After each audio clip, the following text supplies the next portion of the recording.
It's not how I personally look at this.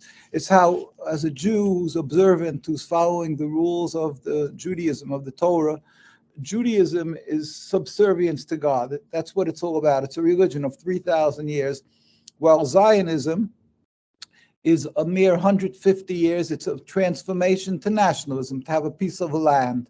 It's a political movement. It's a materialistic movement. It was started by Jews who are non-religious, and they're simply incorporating, using the name Israel, using the Star of David, and claiming that it's a God, it's given to them by God.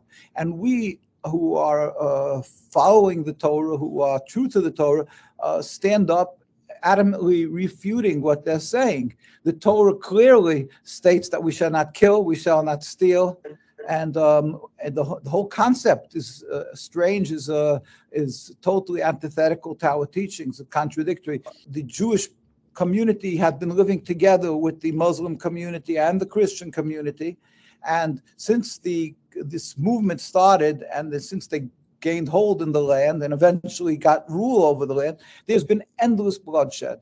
There's hate that has grown thousandfold. It's a wedge driven between the Jews and the Muslims, and it's brought death and suffering to the Palestinian people in the majority, but to the Jewish populace also.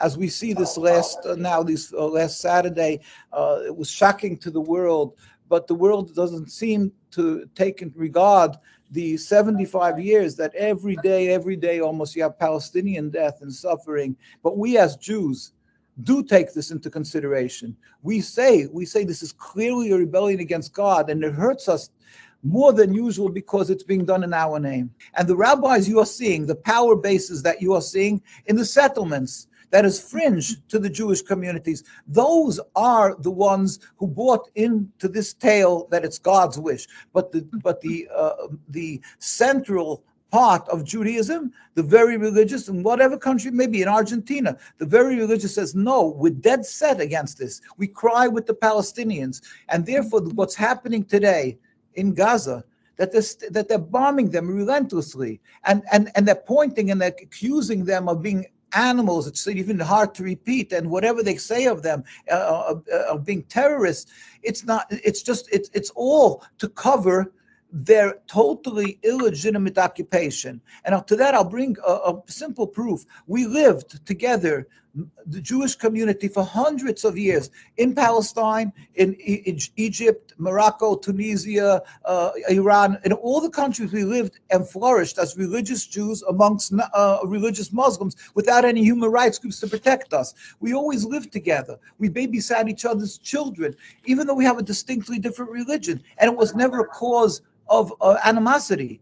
All that changed is the introduction of Zionism, the control of the land. And since that came, which is not 1948, it's in the 1890s or so, and they started coming in and taking over the lands. Since then, there's death and suffering, the Palestinians and of the Jews, because they are creating this fear, this hate, this estrangement. We can show many pictures how the Jews live together. Anybody old Arab will tell you, and every old Jew, how we used to babysit each other's children, like I say, and help each other. And have many stories of people will tell us.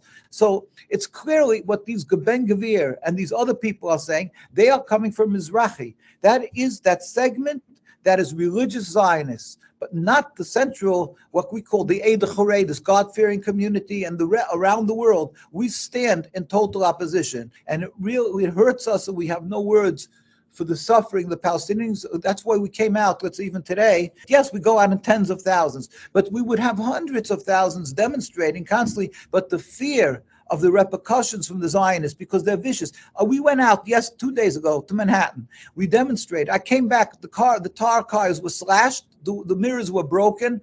This is nothing to what they threat. They have death threats, and in Jerusalem and Al-Quds and in the other parts of occupied Palestine, they people get killed and arrested and so forth. So there's a reason why there's less of a voice that you will hear, even though our communities are full in opposition to Zionism.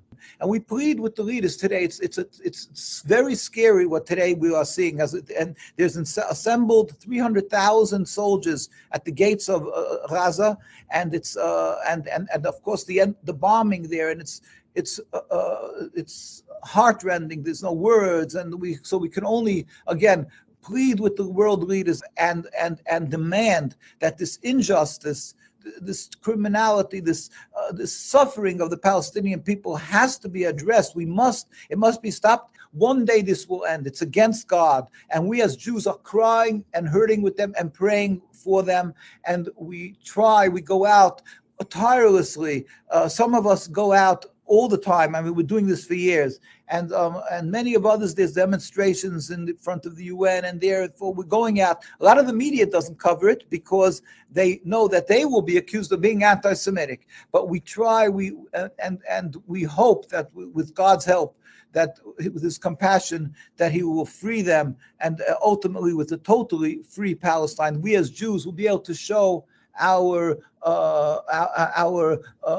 tremendous gratification for the fact that we were embraced and taken in when we suffered in Europe. We went through crusades, inquisitions. It was the Muslim countries that took us in, and we flourished there. So we should be able to show again our gratefulness, and not to watch how they're being vilified. We hope it will happen soon in our days, and we apologize that what's being done in the name of Judaism.